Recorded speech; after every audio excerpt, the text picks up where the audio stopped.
सवाल उठने लगा कि 30 साल से जिस गुजरात पर नरेंद्र मोदी की टीम की सरकार है, जिस गुजरात मॉडल की बात की जा रही है, क्या सबसे ज्यादा बांग्लादेशी गुजरात में है?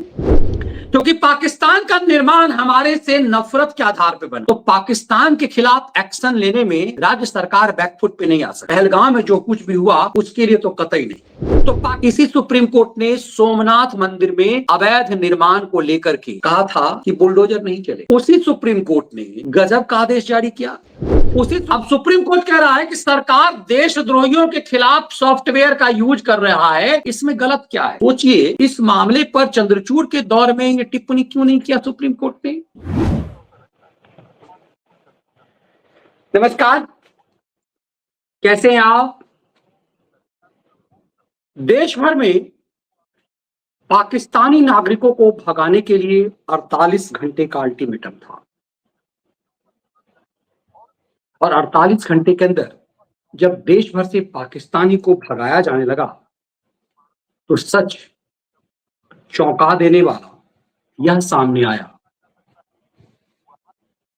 कि पाकिस्तानी कई ऐसे थे जो आर्मी में थे, कई ऐसी महिलाएं थी जिसके पति ने यहां पाकिस्तानी पति से उसने पाकिस्तानी को पति बनाया और आतंकवाद में उसका घुसपैठ हुआ, फिर सहजता से उसका देश के अंदर आना जाना।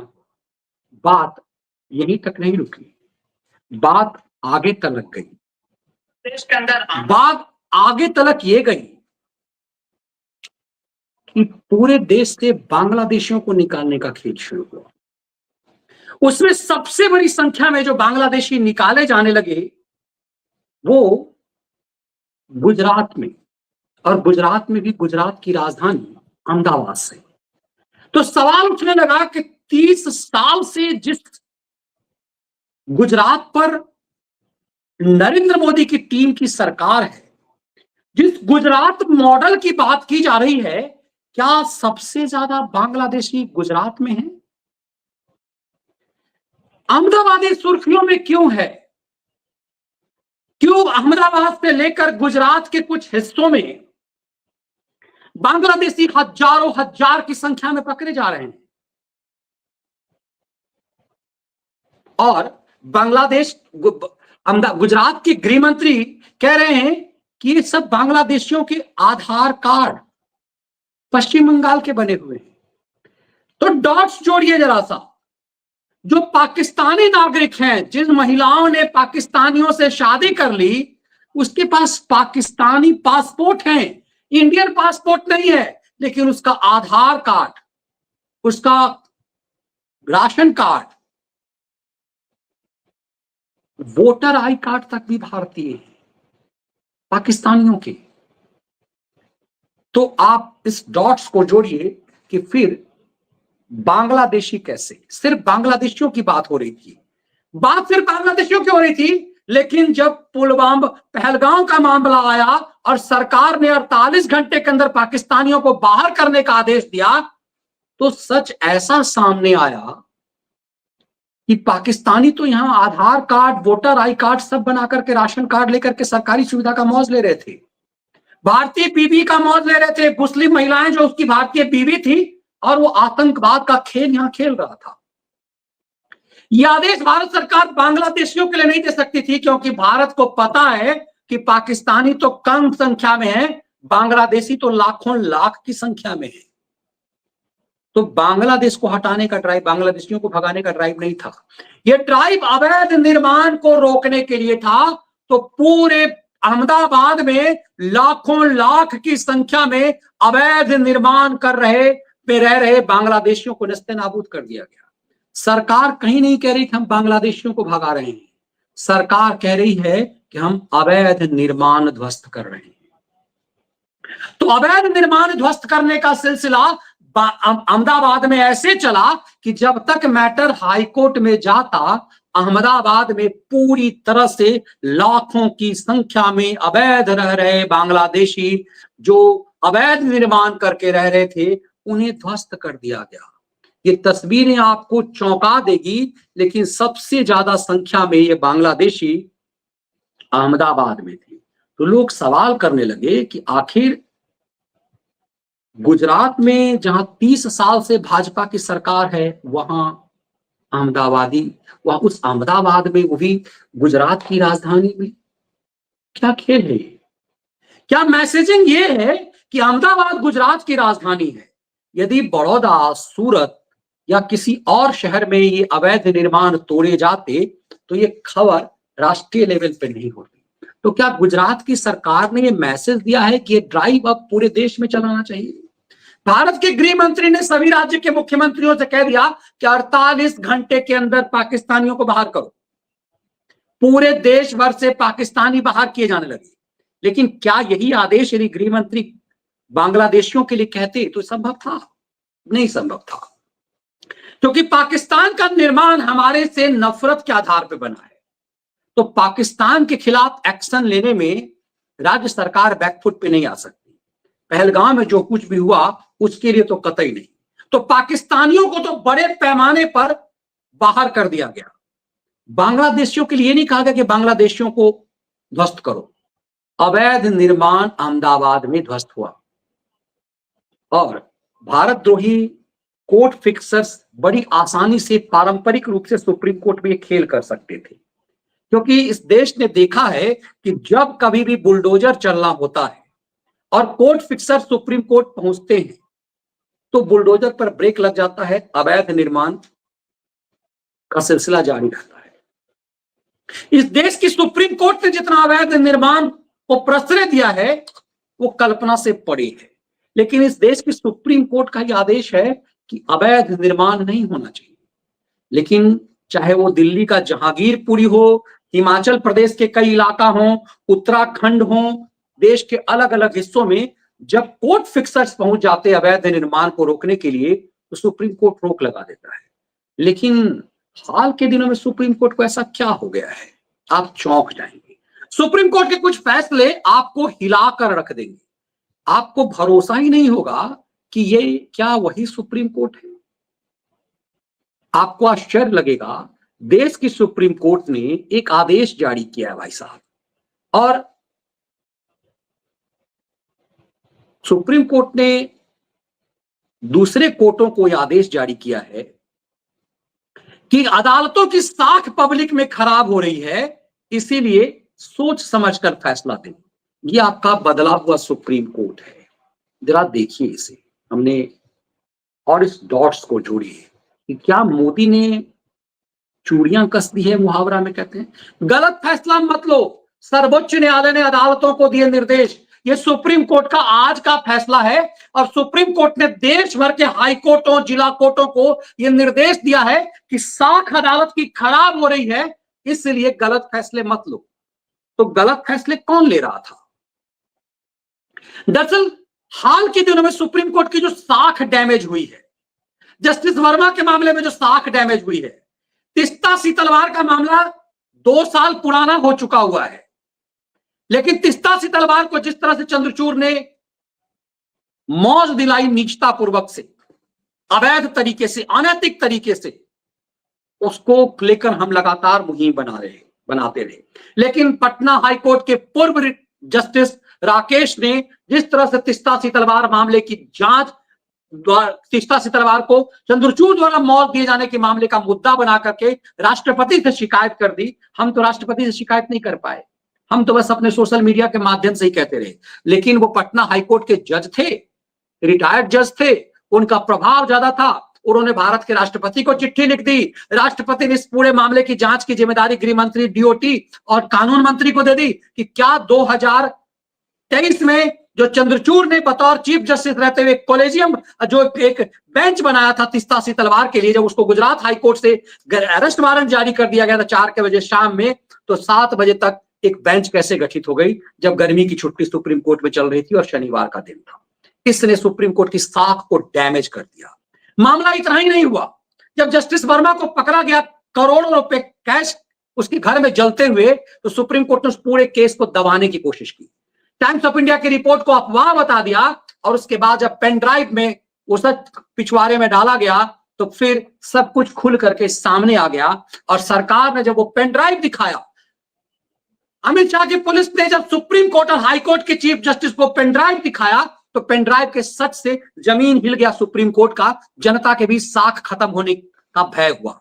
इसीलिए अब सुप्रीम कोर्ट कहने लगा है कि गलत फैसले मत लो। न्यायालय ने अदालतों को आदेश दिए कि अपना कड़ा रुख अख्तियार किया है। ये कड़ा रुख तो सुप्रीम कोर्ट को अख्तियार करना चाहिए, जिला अदालतों और हाईकोर्टों को कौन सा निर्देश दे रहे हैं माय लॉर्ड? बात यही नहीं है। हाल में चीफ जस्टिस के लिए मनोनीत होने वाले जस्टिस गवई ने अभी 2 दिन पहले एक बात कही थी कि हमारी साख खराब हो रही है, हम कार्यपालिका और विधायिका के मामले में हस्तक्षेप नहीं करेंगे। जो सुप्रीम कोर्ट उंगली माल बना हुआ था, हर मामले में उंगली करना, संसद द्वारा पास हर कानून को उंगली करना, कोर्ट फिक्सरों के प्रेशर में आकर के 370 से लेके जितना अध्यादेश या जितना कानून संसद से पास हुआ, हर मामले में जो सुप्रीम कोर्ट कुंडली मारकर बैठ गया, वो सुप्रीम कोर्ट कहने लगा कि हम बदनाम हो गए हैं, हम ऐसा काम नहीं करेंगे। जो सुप्रीम कोर्ट हर अवैध निर्माण को बचाने के लिए स्टे लगा देता था, उस सुप्रीम कोर्ट ने क्या कर दिया? इसी सुप्रीम कोर्ट ने सोमनाथ मंदिर में अवैध निर्माण को लेकर के कहा था कि बुलडोजर नहीं चलेगा। उसी सुप्रीम कोर्ट ने गजब का आदेश जारी किया। उसी सुप्रीम कोर्ट ने कहा अवैध निर्माण, अतिक्रमण ये रोकना सरकार की जिम्मेदारी है। दरअसल सोमनाथ के आसपास, मंदिर के आसपास जो जिहादियों ने अवैध निर्माण कर लिया था, उस पर रातों रात बुलडोजर चला दिया गया पिछले महीने। सुप्रीम कोर्ट ने इस पर संज्ञान लेते हुए कहा कि बुलडोजर ब्रेक लगनी चाहिए, लेकिन तब तक सफाया हो चुका था। उस इलाके को कवर अप करके 12 फीट दीवार खड़ी कर दी गई। तो संजय हेगड़े नामक एक वकील सुप्रीम कोर्ट पहुंच गए और उन्होंने सुप्रीम कोर्ट से गुहार की कि माय लॉर्ड 12 फीट ऊंची दीवार बना दी गई है, ये तो ग्रेट वॉल ऑफ चाइना बनाया जा रहा है। सुप्रीम कोर्ट इस पर सॉलिसिटर जनरल से कह रहा है कि आप ग्रेट वॉल ऑफ चाइना क्यों बना, आप इतना बड़ा सोमनाथ मंदिर के पास 12 फीट की ऊंची दीवार क्यों बना रही है सरकार? एससी ने सरकार से पूछा तो सॉलिसिटर जनरल ने दिया जवाब। अब चूंकि बड़े बड़े वकील कहां कहां से आए, सोचिए कि हम कितनी फीट अपनी दीवार अपने घर के, अपने मंदिर के लिए बनाएंगे, इस पर भी ये भी क्या सुप्रीम कोर्ट तय करेगा? गुजरात सरकार के तत्वाधान पे सोमनाथ मंदिर के इर्द गिर्द जहां जिहादियों ने कब्जा कर लिया था, अवैध निर्माण किया था, उसके चारों तरफ बाउंड्री हो गई है। सुप्रीम कोर्ट ने आदेश नहीं जारी किया, पूछा कि 12 फीट दीवार क्यों? सॉलिसिटर जनरल ने समझा दिया कि 12 फीट दीवार क्यों। मामला यही नहीं रुका साहब। सुप्रीम कोर्ट ने कहा ना अवैध निर्माण जो हुआ है वो तो ठीक है। आप देखिए इसी सोमनाथ मंदिर के अवैध निर्माण के पास के लिए अक्टूबर में सुप्रीम कोर्ट का आदेश क्या था? सोमनाथ के पास अवैध निर्माण पर बुलडोजर एक्शन। सुप्रीम कोर्ट बोला आदेश की अवमानना हुई तो जिम्मेदार जेल जाएंगे, ऐसी धमकी दी थी सुप्रीम कोर्ट ने।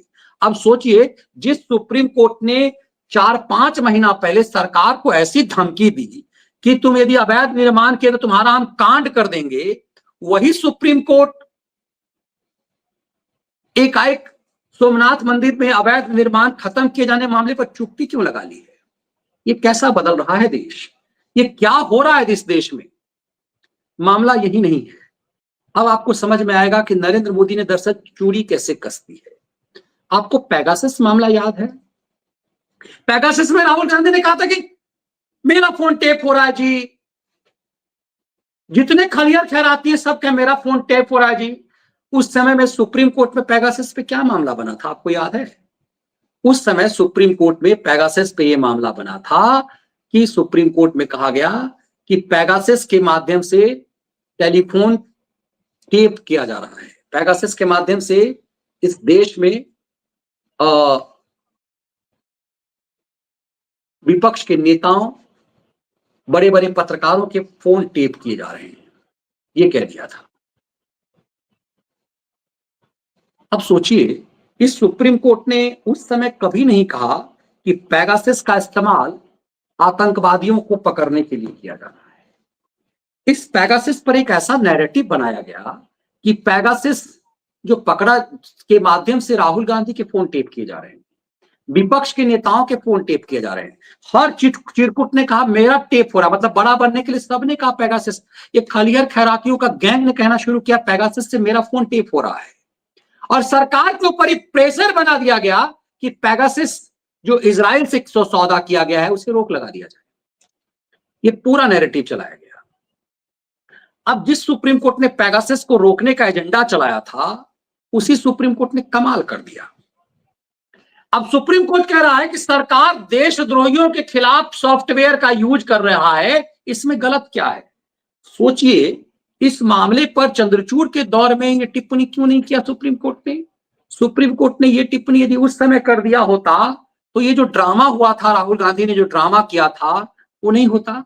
दरअसल सालों ये जो इजरायली सॉफ्टवेयर है पेगासस, वो भारत ना आ पाए, भारत आतंकवादियों को जकड़ पकड़ ना सके, इसीलिए राहुल गांधी ने एजेंडा चलाया, कांग्रेस ने देश के खिलाफ एक एजेंडा चलाया कि इजराइल के साथ ये सौदा ना हो सके। इजराइल के साथ ये सौदा ना हो सके तो भारत में जो पाकिस्तान परस्त है, जिनके बाप दादा पाकिस्तान चले गए लेकिन वो गए नहीं, उनका सेंटिमेंट जो आज भी पाकिस्तान से है वो खुश हो जाएंगे, क्योंकि इजराइल के साथ उनका ऐसा नफरत है कि इजराइल फिलिस्तीन को चूंकि जुतियाता है और फिलिस्तीन चूंकि सुन्नी मुसलमानों का देश है, तो इनको लगता है कि भाई हमारे इजराइल फिलिस्तीन को क्यों जुतियाता है इजराइल। अब इजराइल चूंकि फिलिस्तीन को जूते मारता है तो चोट यहां के जिहादियों को लगती है, इसीलिए इजराइल के साथ कोई भारत का सौदा ना हो। जिस इजराइल ने हर विपदा में भारत को मदद की, भारत ने मोदी काल से पहले इस इजराइल को हमेशा धोखा ही दिया, फिलिस्तीन के साथ खड़ा रहा। चाहे वो इंदिरा गांधी की तस्वीर देख लीजिए, राजीव गांधी की तस्वीर उस आतंकवादी यासर अराफात के साथ देख लीजिए, गांधी शांति पुरस्कार उस गुंडे को दिया गया जो आतंकवादी था, वो यासर अराफात, और हमारे देश में यासर अराफात को ऐसे पेश किया गया कि पता नहीं वो क्या हो। अब इस बात को समझिए, जिस पेगासस को इतने दिनों तक लटकाया गया कि ये राहुल गांधी का फोन टेप, देश भर में क्या मैसेज गया कि पेगासस राहुल गांधी का फोन टेप करता है। राहुल गांधी से कहा गया तुम अपना टेलीफोन दे दो, जांच करा लिया जाएगा कि तुम्हारा फोन टेप हो रहा है या नहीं। किसी ने नहीं दिया, किसी खलिया खैरातियों ने नहीं दिया। अब क्या हो रहा है, दरअसल पेगासस आतंकवादियों पर नियंत्रण करने के लिए था। अब सुप्रीम कोर्ट कह रहा है सरकार देशद्रोहियों के खिलाफ स्पाईवेयर का यूज कर रही है, तो इसमें गलत क्या है? पेगासस मामले में सुप्रीम कोर्ट की बड़ी टिप्पणी, पेगासस मामले में सुप्रीम कोर्ट ने मंगलवार को सुनवाई के दौरान बड़ी टिप्पणी की। सुप्रीम कोर्ट ने पेगासस से स्पाईवेयर के इस्तेमाल पर चल रही सुनवाई के दौरान कहा कि अगर इसका उपयोग आतंकवादियों के खिलाफ किया जा रहा है तो इसमें गलत क्या है? अदालत ने जोर देकर कहा राष्ट्रीय सुरक्षा से समझौता नहीं किया जा सकता। ये बात सुप्रीम कोर्ट पहले भी कह सकता था, चंद्रचूड़ के दौर में भी कह सकता था, लेकिन सुप्रीम कोर्ट को उस समय में राहुल गांधी का एजेंडा चलाना था। जिस तरह से सुप्रीम कोर्ट ने अवैध बांग्लादेशियों के पक्ष में एजेंडा चलाया। अब इस पूरे खेल को देखिए, भावी चीफ जस्टिस हैं जस्टिस सूर्यकांत, ये भी चीफ जस्टिस बनने वाले हैं, और न्यायमूर्ति एन कोटेश्वर सिंह की बेंच ने ये बात उन याचिकाओं की सुनवाई के दौरान कही जिसमें सरकार पर इजरायली सॉफ्टवेयर पेगासस के जरिए जासूसी करने के आरोपों की जांच की मांग की गई। सुप्रीम कोर्ट ने कहा क्यों? जिसको शिकायत है वो खुद अपना फोन दे, उसके फोन की जांच होगी। पूरे पेगासस किस किस का जांच कर रहा है? दरअसल इस खेल को समझिए, तब आपको समझ में आएगा कि इस देश में भारत के खिलाफ ही साजिश सुप्रीम कोर्ट के माध्यम से क्यों हो रहा है। सुप्रीम कोर्ट करेगा विचार। अब इस मामले में कपिल सिब्बल है, तब समझ जाएंगे आपको कि सिब्बल हर मामले में, अवैध निर्माण जारी रहे इस मामले में सिब्बल, बांग्लादेशियों को राहत मिले इस मामले में सिब्बल, लेकिन ये सिब्बल पाकिस्तान मामले में कूद नहीं पाया। तब आपको समझ में आएगा कि इस देश में खेल क्या हो रहा है। क्यों कपिल सिब्बल ने हाल के दिनों में कहा कि इस पूरे पाकिस्तान के मामले को, ये मामले को इंटरनेशनल कोर्ट में ले जाया जाए। अब इस पूरे खेल को जरा समझिएगा। पुलवामा मामले के बाद जब देश भर में आक्रोश पाकिस्तान के खिलाफ बढ़ा तो कपिल सिब्बल को लगा कि ये मौसम बदल चुका है, मिलॉर्ड का मिजाज बदल चुका है, भारत की जनता का मिजाज बदल चुका है, और इसीलिए यदि ऐसे काल में किसी भी ढंग से सुप्रीम कोर्ट से हम कोई ऑर्डर लिया लेंगे तो जलालत हो जाएगी। तो कपिल सिब्बल ने साजिश रची कि सरकार इस पूरे मामले को इंटरनेशनल कोर्ट ले जाए। जैसे नेहरू कश्मीर का मामला इंटरनेशनल कोर्ट में ले गया और कश्मीर को हमेशा के लिए विवादित बना दिया। इसीलिए सिब्बल ने एक साजिश रची कि इस पूरे मामले को इंटरनेशनल कोर्ट ले जाया जाए। तो उसे पता है कि सुप्रीम कोर्ट में इस मामले में खेल हो जाएगा, क्योंकि हाल के दिनों में सुप्रीम कोर्ट का मिजाज बदल चुका है। और वो सुप्रीम कोर्ट जो अवैध निर्माण के पक्ष में खड़ा रहता था, जो बुलडोजर पर ब्रेक लगवाता था, वो सुप्रीम कोर्ट जिसने सोमनाथ मंदिर में जो बुलडोजर चला था तो कहा था हम अधिकारियों के खिलाफ कार्रवाई करेंगे, वो सुप्रीम कोर्ट सुशील सोमनाथ मंदिर में अवैध निर्माण को जस्टिफाई, तोड़े जाने को जस्टिफाई कर रहा, कह रहा कि यदि अवैध निर्माण है, यदि अतिक्रमण है तो उसे तोड़ा जाएगा। पूरे देश भर में बुलडोजर पर जिस सुप्रीम कोर्ट ने ब्रेक लगाया था उसने अपना ब्रेक हटा लिया है।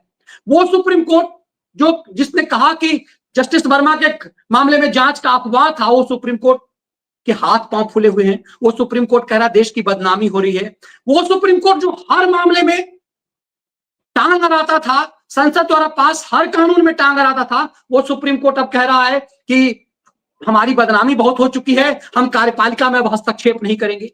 ये बदला हुआ मिजाज है इस देश के सुप्रीम कोर्ट। पैगासस पर जिस सुप्रीम कोर्ट ने गंद मचा दिया राहुल गांधी को लेकर के कि राहुल गांधी को राहत मिल सके और राहुल गांधी इस तरह से विदेशी एजेंटों के पैगासस के खिलाफ षड्यंत्र कर सके और पैगासस का सौदा ना हो सके। दरअसल पैगासस आतंकवादियों पर कंट्रोल करने के लिए था और उस पैगासस को ऐसा बना दिया गया कि पैगासस विपक्ष के नेताओं के फोन टेपिंग के लिए। कैसा भ्रम बनाया गया। तब संसद में नरेंद्र मोदी ने कहा था कि इस देश में की अदालतों में क्या कुछ चल रहा है आप बेहतर समझ रहे हैं। दरअसल मोदी उसी समय से चूड़ियां कसना शुरू हो चुके थे। अब इस देश में कुछ भी हो रहा है, सुप्रीम कोर्ट को हिम्मत नहीं हो रही है उसे छूने के लिए। पैगासस पर सुप्रीम कोर्ट का जजमेंट इस पूरे मामले के मिजाज को बताता है। अतिक्रमण पर और बुलडोजर पर सुप्रीम कोर्ट का बदला हुआ रुख बहुत कुछ बता रहा है। ये संसद द्वारा पास किसी भी कानून को छूने से डरना सुप्रीम कोर्ट का बहुत कुछ रुख बता रहा है। वक्फ मामले पर ब्रेक लगाने की सुप्रीम कोर्ट की योजना जो साजिश थी वो खत्म हो गया। सरकार ने जो कड़ा रुख अख्तियार किया, सुप्रीम कोर्ट को सब समझ में आ गया। ये बदले हुए मिजाज हैं, ये देश का मिजाज है और मोदी सरकार ने किस तरह से सुप्रीम कोर्ट के अतिक्रमण पर रोक लगाया है, यह आपको साफ साफ समझ में आ रहा है। इसीलिए कहते हैं कि कभी कभी सब्र और संयम की जरूरत है।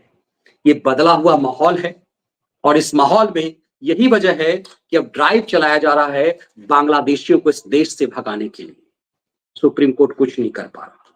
यही वजह है कि इस देश की सुप्रीम कोर्ट, आप कल्पना कीजिए यदि पुराना दौर होता तो आज जिस तरह से पाकिस्तानियों को भगाया जा रहा है इस देश से, सिब्बल किसी भी समय सुप्रीम कोर्ट जाता और कहता ये दुधमुहे बच्चे हैं, इनके ऊपर अत्याचार नहीं होना चाहिए माय लॉर्ड, इस तरह की ये महिलाएं हैं, ये पीड़ित हैं, इनके खिलाफ अत्याचार नहीं होना चाहिए माय लॉर्ड। लेकिन आज ये किसी सिब्बल की हिम्मत नहीं हो पा रही है कि वो सुप्रीम कोर्ट में जाकर के इस मामले पर स्टे कर सके। आज सुप्रीम कोर्ट इस देश के मिजाज को जानते हुए पाकिस्तानियों को राहत नहीं दे सकता। लेकिन आप कल्पना कीजिए यदि ये पीछे का दौर होता तो सुप्रीम कोर्ट इन पाकिस्तानी आतंकियों तक को राहत दे देता। जिन पाकिस्तानी आतंकियों ने भारतीय महिलाओं से शादी करके भारत की तमाम सुविधाएं ली, जिन आतंकियों ने भारतीय महिलाओं से शादी करके यहाँ आधार कार्ड, यहाँ का राशन कार्ड, यहाँ का वोटर आई कार्ड बना लिया, ये चीजें साफ आ रही है। आप कल्पना कर सकते थे कि इन पाकिस्तानियों को भगाया जा सकता था? आप कल्पना कर सकते थे कि इस देश में सीआरपीएफ और आर्मी में भर्ती हो गए वो पाकिस्तानी और इस देश को कुछ नहीं पता चला? दरअसल इस देश में हर किसी को लगता है कि हर मामला सुप्रीम कोर्ट जाएगा और कोई सिब्बल, कोई सिंघवी, कोई सुप्रीम कोर्ट का खिलंदर वकील इस पूरे चीजों को पलट देगा। इसीलिए इस देश में बांग्लादेशी भरते चले गए, इसीलिए इस देश में पाकिस्तानियों की संख्या इस कदर बढ़ी कि आतंकवादी यहां की महिलाओं, मुस्लिम महिलाओं से शादी करके अपना जाल फैला लेते रहे। इस देश के सुप्रीम कोर्ट को चिंतन करना चाहिए कि संसद बड़ा है, इस देश की जनता के प्रति इस देश का संसद जिम्मेदार है। इसीलिए संसद द्वारा पास हर कानून को रोकना कितना घातक होता है। सुप्रीम कोर्ट को खुद आत्मचिंतन करना चाहिए कि उसे क्यों कहना पड़ रहा है कि उसकी साख खराब हो रही है। सुप्रीम कोर्ट को आत्मचिंतन करना चाहिए, उसे सोचना चाहिए कि उसे क्यों कहना पड़ रहा है कि वैसे ही मेरी छवि खराब हो गई है हमारी कि हम सरकार कार्यपालिका में हस्तक्षेप करते हैं, अब हम हस्तक्षेप नहीं करेंगे। सुप्रीम कोर्ट को आत्मचिंतन करना चाहिए कि सिब्बल और सिंघवियों के लिए इस देश की सुप्रीम कोर्ट ने क्या कुछ किया है। वक्त बिल जो संसद से पास था उसे रोकने की तैयारी क्यों थी, क्यों लाइव स्ट्रीम को रोक दिया गया, क्यों बंगाल में इतना आरजीकर वाला मामला हुआ, कोई सिब्बल के दांव में चंद्रचूड़ ऐसा खेल कर गए, क्यों इस देश की सुप्रीम कोर्ट ने तिस्तासी तलवारों को लीक से हटकर मौत दिलाया कि इस देश को की रूह कांप रही है, क्रोध है, क्यों इस देश की जनता को इतना इस कदर गुस्सा है कि कोई यशवंत वर्मा के घर में हजारों करोड़ रुपए की जले हुए नोट मिलते हैं और उस यशवंत वर्मा का कुछ भी नहीं होता, यदि आम आदमी होता तो क्या होता। दरअसल सुप्रीम कोर्ट ने अपनी साख खुद खराब की है। अब सुप्रीम कोर्ट को एहसास हो रहा है, ये अच्छी बात है। देश की सुप्रीम अदालत की साख बनी रहे, ये डेमोक्रेसी के लिए जरूरी है, भारत के लिए जरूरी है। उम्मीद की जानी चाहिए सुप्रीम कोर्ट इन चीजों को बहुत ही गंभीरता से लेगा। प्रधानमंत्री मोदी जिस एक्शन में हैं वो एक्शन जारी रहेगा। ये वीडियो विश्लेषण आपको कैसा लगा, इसके कंटेंट पसंद आए तो वीडियो को लाइक और शेयर जरूर कीजिए। जय हिंद, वंदे मातरम।